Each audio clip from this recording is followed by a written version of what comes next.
Assalamualaikum warahmatullahi wabarakatuh. Perkenalkan, nama saya Marsanda Istiharah dari kelas 1C, Pendidikan Guru Sekolah Dasar Universitas Muhammadiyah Tangerang. Mata kuliah Ilmu Pendidikan Dosen Pengampu Bapak Mawardi SSI MPD. Saya ingin menjelaskan tentang konsep pendidikan Ki Hajar Dewantara. Sebelum kita memasuki konsep pendidikan Ki Hajar Dewantara, kita harus tahu tentang biografi Ki Hajar Dewantara. Ki Hajar Dewantara mempunyai nama asli yaitu Raden Mas Suwardi Surjaningrat. Beliau lahir pada 2 Mei 1889 di Yogyakarta. Beliau wafat pada tanggal 26 April 1959 di Yogyakarta. Beliau memiliki pasangan yang bernama Nyi Sutatinah. Pendidikan beliau berada di School of Leading Fine Indian Arts, Europe Large School. Beliau memiliki 4 orang anak. Yang pertama ada Bambang Sokawati Dewantara, yang kedua ada Rati Tarbiyah, yang ketiga ada Subroto Arya Mataram, dan terakhir ada Shailendra Wijaya. Nah, makna nama Ki Hajar Dewantara yaitu guru yang mengajarkan kebaikan, keluhuran, dan keutamaan. Ki Hajar Dewantara merupakan sosok yang kreatif, inovatif, dinamis, jujur, sederhana, konsisten, berani, dan tanggung jawab. Setelah beliau meninggal, pihak pengurus Taman Siswa mendirikan Museum Dewantara Kirti Kriya yang bertujuan untuk melestarikan nilai-nilai semangat perjuangan beliau, seperti karya tulis, konsep, dan risalah. Selain itu, beliau juga menulis tentang pendidikan dan kebudayaan yang berwawasan kebangsaan, sehingga tulisan tersebut menjadi dasar-dasar pendidikan bagi bangsa Indonesia. Tanggal lahir beliau yaitu tanggal 2 Mei dijadikan Hari Pendidikan Nasional dan sudah ditetapkan oleh Presiden. Karena apa? Karena berkat tulisan beliau tentang kebudayaan berwawasan kebangsaan dan dipakai hingga saat ini. Selanjutnya ada terbentuknya Perguruan Taman Siswa. Perguruan Taman Siswa berdiri pada tanggal 3 Juli 1992. Di sekolah ini atau di Perguruan Taman Siswa ini diajarkan kepada siswa-siswanya untuk membentuk kesadaran sebagai manusia yang utuh.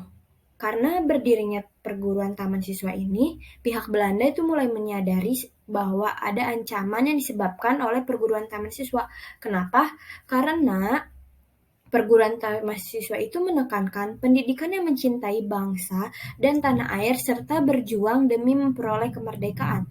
Selain itu, gerakan Ki Hajar Dewantara tidak hanya di Yogyakarta atau Jawa saja, melainkan sampai Sumatera, Bali, Sulawesi, Kalimantan, dan Ambon.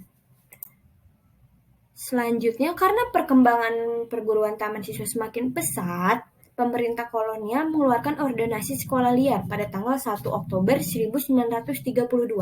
Salah satu isinya yaitu kekuasaan penuh pemerintahan Belanda untuk mengurus bentuk dan isi sekolah swasta, yang artinya sekolah swasta selain menderita karena tidak mendapatkan subsidi dari pihak Belanda.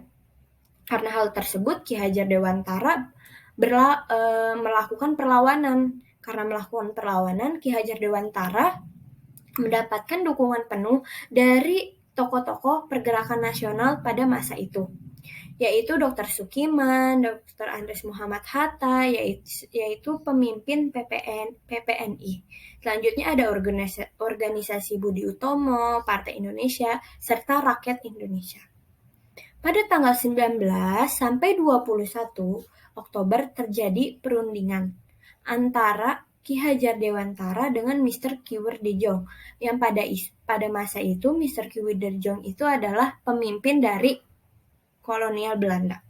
Hingga akhirnya usaha dari perundingan itu, usaha Ki Hajar Dewantara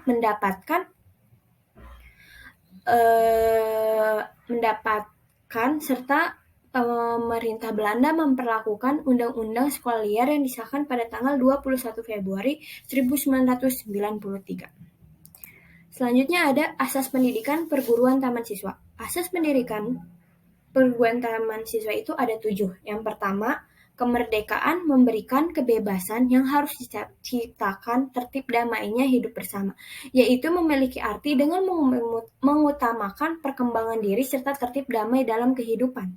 Yang kedua adalah menetapkan pengajaran dengan pengetahuan yang berfaedah dalam arti lahir dan batin, yaitu mendidik anak menjadi manusia yang merdeka batin pikiran, pikiran dan batin tenaganya. Selanjutnya ada asas yang ketiga. Pendidikan harus berdasarkan kebangsaan dan menuju ke arah perikemanusiaan, yaitu membangun karakter anak untuk tidak kehilangan jati diri sebagai bangsa yang beradab. Asas keempat yaitu tersebarnya pengajaran bagi rakyat umum, yaitu untuk seluruh rakyat Indonesia serta memajukan kualitas pendidikan di Indonesia. Yang kelima adalah pendidik harus mampu mengubah watak dan sikap bangsa, yaitu dengan menjadikan anak mencintai tanah air, wataknya mencintai anak tanah air, dan berjuang untuk memperoleh kemerdekaan.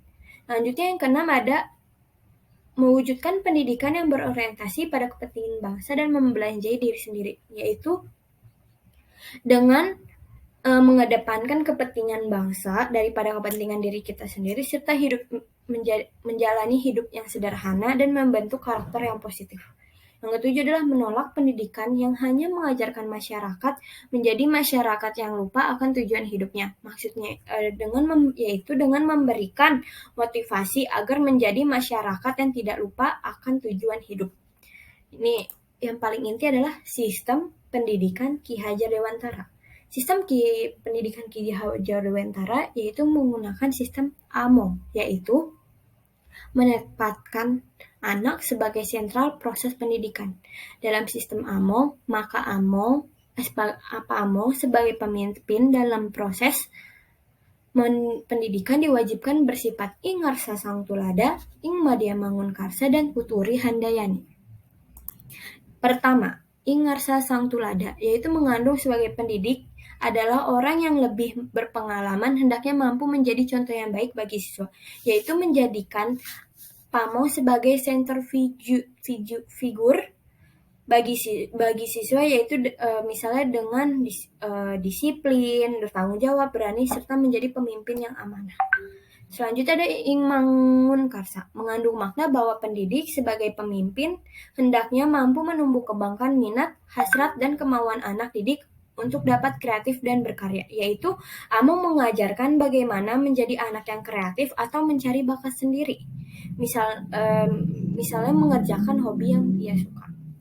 Serta yang terakhir adalah tuturi handayani, mengandung makna bahwa di depan pendidik harus bisa menjadi teladan di tengah murid, pendidik harus bisa memberikan ide dan di belakang pendidik harus bisa memberikan dorongan. Maksudnya itu memberikan di depan yaitu memberikan teladan yang baik bagi siswa. Selanjutnya pendidik harus bisa menjadi teladan di tengah murid, yaitu memberikan atau membimbing anak untuk menginisiatif sendiri, kreatif, untuk menumbuh kembangkan minat yang ia punya. Selanjutnya ada di belakang pendidik harus bisa memberi dorongan, yaitu memberikan semangat yang penuh untuk mencapai apa yang dia inginkan. Pasti dari ini semua yang paling ingat adalah 3 ini, ingarsa sang tulada, imangun karsa, sama tuturi handayani. Kesimpulan dari sistem pendidikan Ki Hajar Dewantara yaitu Ki Hajar Dewantara lahir pada 2 Mei 1889. Tanggal lahir beliau dijadikan sebagai Hari Pendidikan Nasional karena beliau merupakan pahlawan pendidikan yang membentuk karakter anak serta mengedepankan keteladanan, serta memberikan pengajaran sesuai dengan zamannya melalui sekolah, lingkungan, serta membentuk karakter yang baik agar menjadi manusia yang unggul untuk diri sendiri maupun orang lain. Sekian dari saya, kurang lebihnya mohon maaf. Wassalamualaikum warahmatullahi wabarakatuh. Dadah.